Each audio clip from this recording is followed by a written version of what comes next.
യാക്കോബിനെ സംസ്കരിക്കുന്നു. ജോസഫ് തൻ്റെ പിതാവിൻ്റെ മുഖത്തേക്ക് കമഴ്ന്നു വീണ് കരഞ്ഞുകൊണ്ട് അവനെ ചുംബിച്ചു. അവൻ തൻ്റെ ദാസന്മാരായ വൈദ്യന്മാരോട് പിതാവിൻ്റെ ശരീരത്തിൽ പരിമളദ്രവ്യങ്ങൾ പൂശാൻ ആജ്ഞാപിച്ചു. അവർ അങ്ങനെ ചെയ്തു. അതിന് 40 ദിവസമെടുത്തു. കാരണം പരിമളദ്രവ്യം പൂശിത്തീരാൻ അത്രയും ദിവസം വേണം.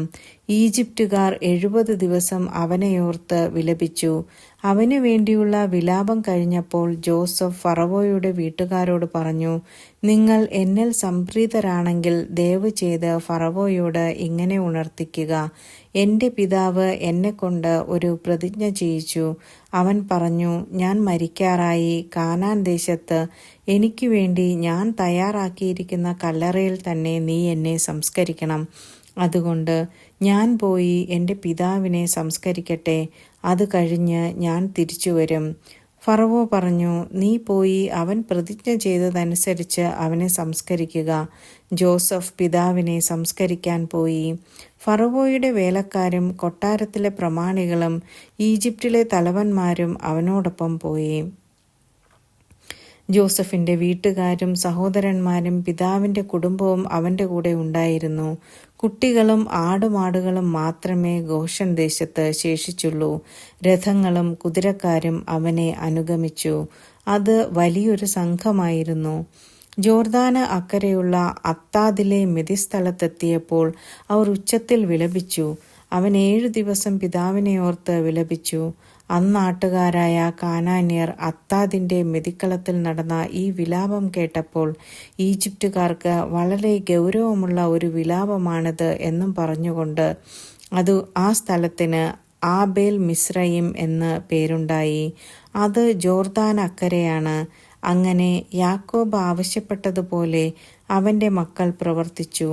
അവർ അവനെ കാനാൻ ദേശത്ത് കൊണ്ടുപോയി മാമ്രയ്ക്ക് കിഴക്ക് മക്പേലായിലുള്ള വയലിലെ ഗുഹയിൽ സംസ്കരിച്ചു. അബ്രാഹാം ഹിത്യനായ എഫ്രോണിൽ നിന്ന് ശ്മശാന ഭൂമിക്ക് വേണ്ടി വയൽ ഉൾപ്പെടെ അവകാശമായി വാങ്ങിച്ചതാണ് ആ ഗുഹ. പിതാവിനെ സംസ്കരിച്ചതിന് ശേഷം ജോസഫ് സഹോദരന്മാരോടും കൂടെ പോയ എല്ലാവരുമൊത്ത് ഈജിപ്തിലേക്ക് മടങ്ങി. തങ്ങളുടെ പിതാവ് മരിച്ചപ്പോൾ ജോസഫിൻ്റെ സഹോദരന്മാർ പറഞ്ഞു, ഒരു പക്ഷേ ജോസഫ് നമ്മെ വെറുക്കുകയും നാം ചെയ്ത ദ്രോഹത്തിനെല്ലാം പകരം വീട്ടുകയും ചെയ്യും. പിതാവ് മരിക്കുന്നതിന് മുൻപ് ഇങ്ങനെ കൽപ്പിച്ചിരുന്നു എന്ന് പറയാൻ അവർ ഒരു ദൂതനെ അവൻ്റെ അടുത്തേക്ക് അയച്ചു. ജോസഫിനോട് പറയുക, അങ്ങയുടെ സഹോദരന്മാരുടെ തെറ്റുകളും കുറ്റങ്ങളും ദയവായി അവരോട് ക്ഷമിക്കുക. അവർ അങ്ങയെ ദ്രോഹിച്ചു. അങ്ങയുടെ പിതാവിൻ്റെ ദൈവത്തിൻ്റെ ദാസന്മാരുടെ തെറ്റുകൾ പൊറുക്കണമെന്ന് ഞങ്ങൾ അപേക്ഷിക്കുന്നു. അവർ ഇത് പറഞ്ഞപ്പോൾ ജോസഫ് കരഞ്ഞുപോയി. സഹോദരന്മാർ വന്ന് അവൻ്റെ മുൻപിൽ വീണു പറഞ്ഞു, ഞങ്ങൾ അങ്ങയുടെ ദാസന്മാരാണ്. ജോസഫ് പറഞ്ഞു, നിങ്ങൾ പേടിക്കേണ്ട. ഞാൻ ദൈവത്തിൻ്റെ സ്ഥാനത്താണോ? നിങ്ങൾ എനിക്ക് തിന്മ ചെയ്തു, പക്ഷേ ദൈവം അത് നന്മയായി മാറ്റി. ഇന്ന് കാണുന്നത് പോലെ അനേകം പേരുടെ ജീവൻ രക്ഷിക്കാൻ വേണ്ടിയാണ് അവിടുന്ന് അത് ചെയ്തത്. അതുകൊണ്ട് ഭയപ്പെടേണ്ട. നിങ്ങളെയും നിങ്ങളുടെ കുഞ്ഞുങ്ങളെയും ഞാൻ പോറ്റിക്കൊള്ളാം. അങ്ങനെ അവൻ അവരെ ധൈര്യപ്പെടുത്തുകയും സാന്ത്വനപ്പെടുത്തുകയും ചെയ്തു.